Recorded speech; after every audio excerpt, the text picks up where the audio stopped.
Bonjour à toutes et à tous, très heureuse de vous retrouver pour ce troisième live coaching, disons demain. Heureuse de vous accueillir et de me faire le relais de vos questions à notre thérapeute Hélène Frébault. Bonjour Hélène, Bonjour Valérie. contente de vous retrouver également. Moi aussi. Vous êtes coach de vie amoureuse, alors certains disent love coach, ça c'est les plus jeunes, Oui, d'autres disent coach en amour, ça c'est plutôt au Québec. oui, Et vous accompagnez des hommes et des femmes dans leur cheminement pour retrouver une vie amoureuse, pour les aider dans un certain nombre de blocages. Et avec vous, eh bien, nous allons répondre aux questions. Il y en a déjà eu beaucoup, donc on a déjà un certain nombre de questions qui nous ont été adressées oui. sur la plateforme, sur l'application 10 ans demain. Mais plus que jamais, ce coaching, ce live coaching est fait pour vous. Donc on attend vos questions, n'hésitez pas. Vous connaissez peut-être un petit peu le fonctionnement. Il y a des petits cœurs quand vous êtes d'accord avec la question. On va vous poser des questions également, des sortes de mini-sondages. Là, une petite croix, oui ou non.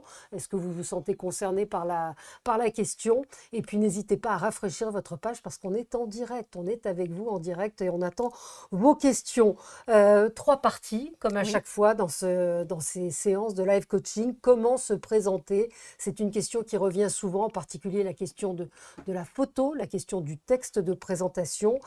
Deuxième partie, comment être plus efficace? Là aussi, c'est quelque chose qui revient. Absolument. Est-ce qu'on est suffisamment actif? Est-ce qu'on est régulier? À qui est-ce qu'on répond? À qui est-ce qu'on ne répond pas? Et puis, comment faire les bons choix? Ce sera la troisième partie. Et puis, Hélène, comme la dernière fois, nous Oui. aurons un couple avec nous qui s'est rencontré grâce à Disons Demain. Vous allez voir, ils sont assez formidables et leur histoire, elle est assez étonnante. Donc, ce sera après les réponses à vos questions. Donc, on va commencer, on va passer à la première partie de ce live coaching.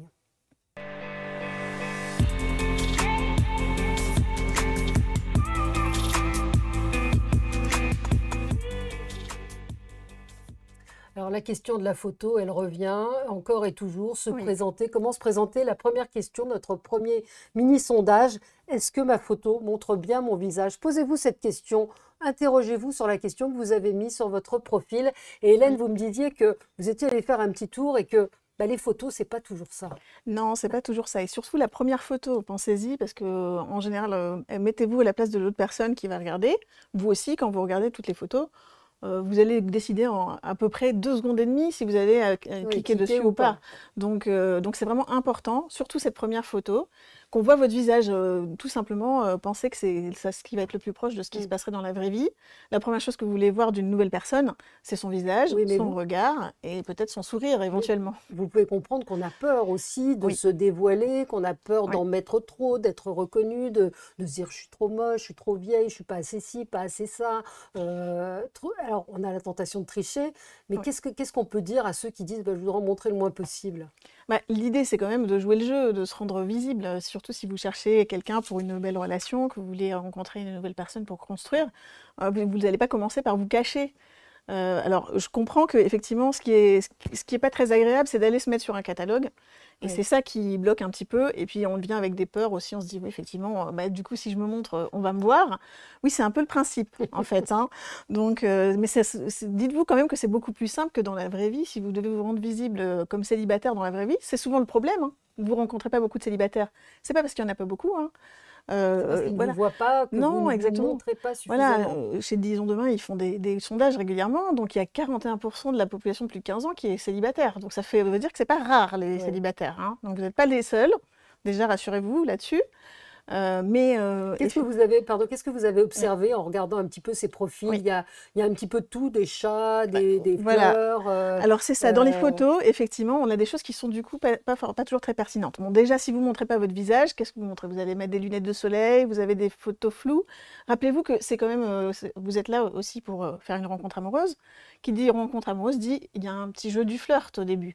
Donc, bien sûr, c'est mieux si vous avez une photo qui vous met un petit peu en valeur, mais qui vous ressemble néanmoins.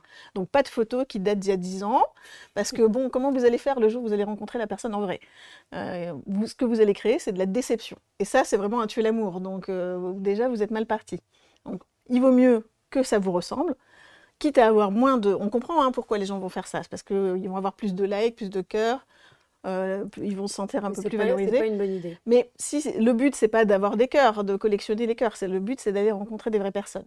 Donc, il vaut mieux à la limite que vous ayez un peu moins de contacts, mais que ce soit des contacts qualitatifs qui vous ont, entre guillemets, validé et qui ont envie de vous rencontrer vraiment. Ouais. Alors, on a une question d'Élodie, c'est une femme, elle a 55 ans, elle dit: je fais plus jeune que mon âge et ce n'est pas évident de rencontrer des personnes qui me correspondent sur le site. Ma photo est de ce mois-ci, je ne triche pas avec cela, comment faire? Ou encore Claudie, elle a 59 ans et elle dit: bonsoir, j'ai réactivé mon profil avec d'autres photos. Les profils masculins qui répondent sont affligeants, soit par un physique horrible, soit quand ils sont acceptables, se retranchent uniquement derrière leur clavier. Comment attirer de meilleurs profils qui me correspondent? Donc là, il y a la question de la photo Oui, des hommes horribles. oui.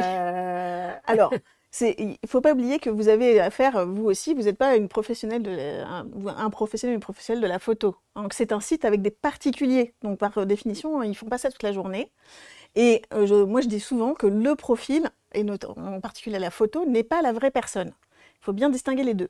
Donc oui, pensez, la personne quand elle s'est inscrite, elle avait un petit peu peur, elle n'était pas trop motivée, elle fait pas ça toute la journée, donc elle peut avoir mis un selfie moche, mais en vrai, vous aurez peut-être une bonne surprise. Donc c'est là où il faut montrer. Il y a deux ingrédients quand même pour trouver l'amour qui sont importants, c'est l'ouverture d'esprit et la curiosité.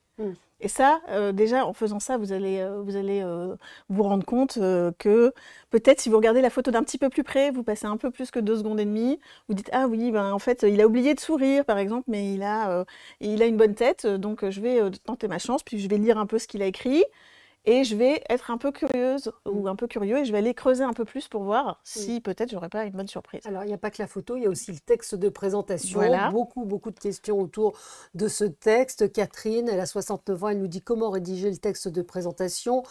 Puis-je dire, dans un premier temps, je cherche surtout à faire des connaissances, à créer des liens, et si je rencontre l'âme sœur, c'est idéal. Oui, alors déjà, effectivement, quand je vous dis d'être authentique, vous pouvez être authentique sur la photo, c'est-à-dire montrer une photo qui vous ressemble, et même à la limite demander à quelqu'un d'autre ce qu'il pense de votre photo. C'est vrai que souvent on s'inscrit tout seul, mais ça peut être bien d'avoir un regard extérieur. Et sur le texte, souvent, alors on a des profils où il n'y a pas de texte. Alors quand je pose la question aux gens que j'accompagne, des fois ils me disent: bah, je ne savais pas quoi mettre. Oui, mais il faut penser à l'autre personne en face, comment elle fait pour s'accrocher à quelque chose. Donc il faut faire un petit effort. Ou le texte est peu soigné, ou il est trop long. Rappelez-vous, c'est juste une accroche. L'idée, c'est pas de raconter votre vie. Vous avez tout le temps pour ça. C'est vraiment une accroche. C'est comme une petite annonce. Donc, Un voilà. conseil, on a un de nos abonnés qui nous dit: il a 68 ans et il dit: comment puis-je faire pour envisager des rencontres féminines? Je suis jeune retraité ingénieur informaticien, français d'origine, je suis très ouvert sur le monde, vif, cultivé. Je voudrais simplement partager avec l'autre mon vis-à-vis, merci. Et puis d'autres qui nous disent également: je n'arrive pas à rédiger ce que je voudrais dire, donc comment je fais? Bah, déjà, essayez de faire simple. Vous n'avez pas forcément besoin de faire trop compliqué. Vous parlez, l'idéal, c'est quand même d'essayer de montrer quelque chose de vous.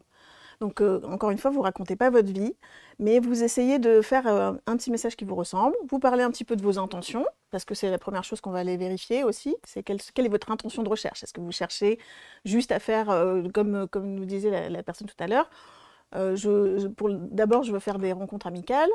Et ensuite, peut-être, ça serait l'idéal si je rencontrais mon compagnon pour la suite.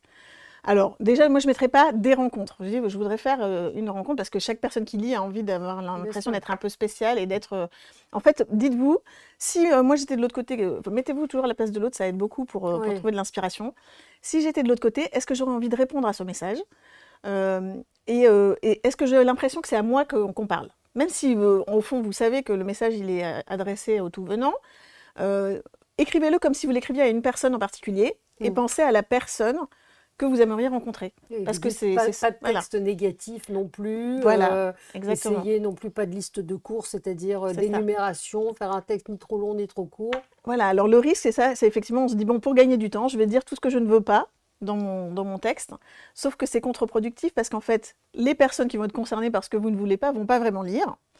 En revanche, vous risquez de faire peur à ceux qui sont là avec de bonnes intentions parce qu'ils vont se trouver que le message est quand même très négatif et ils vont passer leur chemin. Donc c'est dommage. La vraie question, c'est pas d'essayer d'éliminer les mauvais dès le début, c'est plutôt de ne pas éliminer les bons.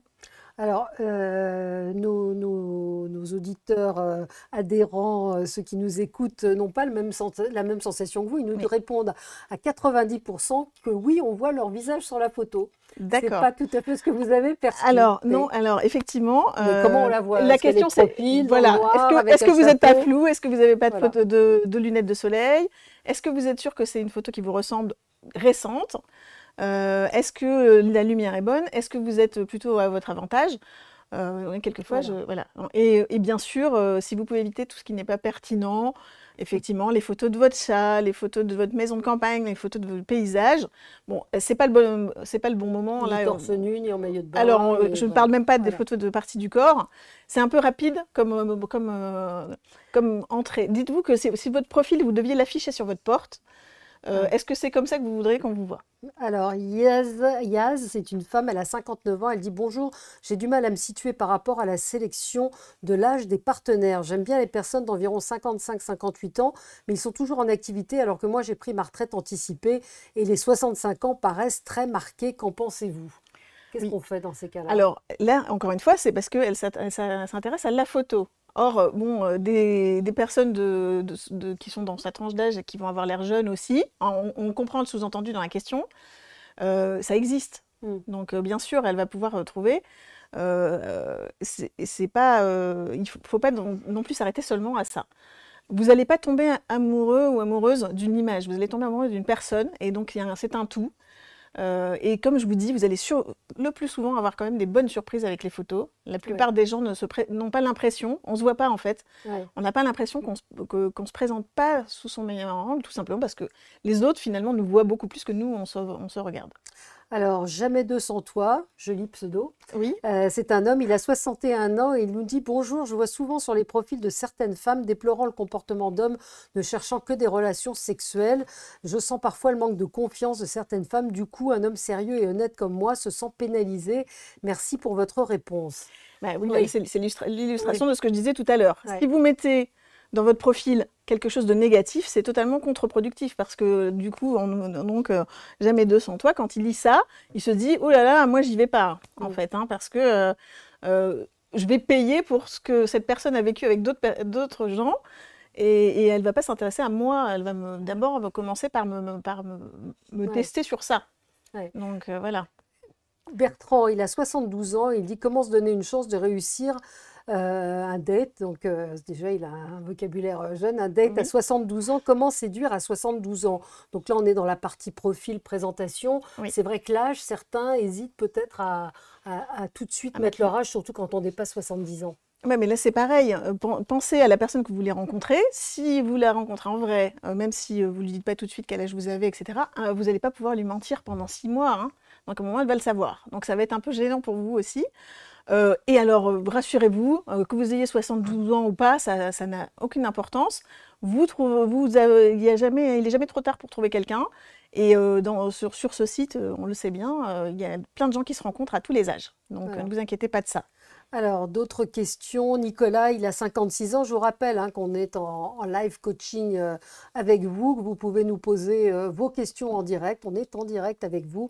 Nous avons reçu déjà un certain nombre de questions en amont auxquelles nous répondons. Nicolas, donc, qui nous dit: J'ai 56 ans. Est-ce que mon âge, c'est-à-dire 56 ans, et surtout pas de statut social reconnu, pas vraiment un cercle d'amis, je peux espérer pouvoir intéresser une femme en France où je trouve vraiment qu'elles sont devenues particulièrement exigeantes, compliquées, sélectives? Oh là là. Merci infiniment d'avance de répondre à cette question essentielle et que sincèrement, comme c'est bien expliqué dans ma vidéo, quelles sont mes chances et mes réels espoirs? Donc vous n'êtes pas Madame Soleil, Non, un mais site de rencontre n'est pas non plus quelque chose de magique et on sent comme Jean qui nous oui. dit: J'ai 68 ans, je vis un désert affectif, comment puis-je faire pour envisager des rencontres féminines? Je suis jeune retraitée. Voilà, j'avais lu déjà ce mail. Oui. On sent qu'il y a un frein, en fait. Oui, bah, alors Valérie, quand vous lisez ces messages, bon, c'est pas leur profil, mais indépendamment de ça, vous recevez un message comme ça. Est-ce que vous avez envie de commencer une interaction amoureuse avec quelqu'un qui commence comme ça, Ben avec non, je pas vis un vraiment, non, désir non, pas affectif, vraiment, non. etc. Alors, c'est normal que vous ayez des peurs, c'est normal que vous ayez une histoire, mais votre histoire, ça fait votre richesse aussi, ça fait la personne que vous êtes aujourd'hui, et vous pouvez l'assumer. Mais par contre, vous n'allez pas commencer par dire, oui, voilà, dans mon profil, je vis un désir affectif, je n'ai pas de statut reconnu. Vous commencez déjà à afficher vos insécurités, ce qui est complètement contre-productif dans le jeu du flirt, évidemment. Tout cela n'est pas un obstacle en soi, puisqu'on va s'intéresser à vous comme personne. Donc vous êtes un ensemble, vous n'êtes pas ni un statut social, ni un âge, ni le fait que vous soyez seul depuis longtemps, c'est pas forcément un obstacle, ça peut changer demain. Hein. Donc voilà. On peut le comprendre, hein, on sent de la solitude, de l'angoisse, mais Bien sûr. il y a une peur aussi, on sent chez pas mal de gens. Je vois Philippe qui dit bonjour, la manière, alors il a 60 ans, la manière de se présenter et d'avoir un profil visible n'est pas chose simple. J'aimerais faire avec vous une analyse de mon profil. C'est-à-dire qu'on a l'impression qu'il y a une sorte de. On peut les comprendre parce qu'il y a un enjeu, on a envie de rencontrer l'amour, mais qu'il y a une angoisse quand même à chaque fois. Et j'aimais bien ce que vous nous aviez dit la dernière fois, c'est-à-dire de prendre les choses avec un peu de recul. Exactement. De se détacher un peu. Oui, c'est ça. Alors rappelez-vous que là, vous n'en êtes pas encore, vous n'allez pas rencontrer l'homme ou la femme de votre vie à chaque fois que vous cliquez sur un profil. Pour l'instant, vous faites une petite annonce qui donne envie d'en savoir plus, qui vous donne envie peut-être de prendre contact. Donc votre premier objectif, c'est simplement de commencer à prendre contact avec des gens et ensuite peut-être de voir si ça peut aller plus loin. Donc ne mettez pas trop d'enjeux dès le début, vous ne jouez pas votre vie à chaque fois que vous écrivez votre profil. C'est pour ça que vous pouvez faire simple, vous essayez de faire quelque chose de sympa, et je vous dis faites-le lire à quelqu'un d'autre, peut-être si vous êtes un homme, faites-le lire à une femme et inversement. Comme ça, la personne vous dira si ça donne envie de répondre. C'est vraiment, l'objectif c'est juste se dire, c'est une accroche comme une petite annonce. J'essaie pas de convaincre tout le monde, je montre un petit peu de moi pour voir si quelqu'un a envie de commencer une conversation. C'est tout, vous commencez des conversations à ce stade-là. Alors, on va passer à la seconde partie, mais avant, j'aurais qu'on récapitule 3 points importants à retenir donc dans cette présentation, cette façon de se présenter. Oui, alors il y a les 3 points importants, c'est que pour bien vous présenter, soyez authentique. Donc vous pouvez soigner un petit peu votre profil et vous assurer qu'il vous ressemble. La deuxième chose, c'est que le but, c'est pas de tout dire dans votre profil. C'est forcément juste une accroche pour commencer une conversation. Donc ne vous inquiétez pas, vous n'avez pas besoin de raconter votre vie, juste quelque chose qui donne envie d'écrire ou de vous répondre si c'est vous qui avez commencé à écrire. Et la troisième chose, c'est que votre histoire, quelle qu'elle soit, quelles que soient les blessures que vous avez pu avoir avant, c'est aussi votre richesse, c'est ce qui fait la personne que vous êtes aujourd'hui. Donc assumez-la et ne la considérez pas comme un boulet. Vous verrez, ça va beaucoup alléger les premiers échanges. Alors, deuxième partie, on va passer à la deuxième partie qui va justement nous apprendre à être plus efficaces.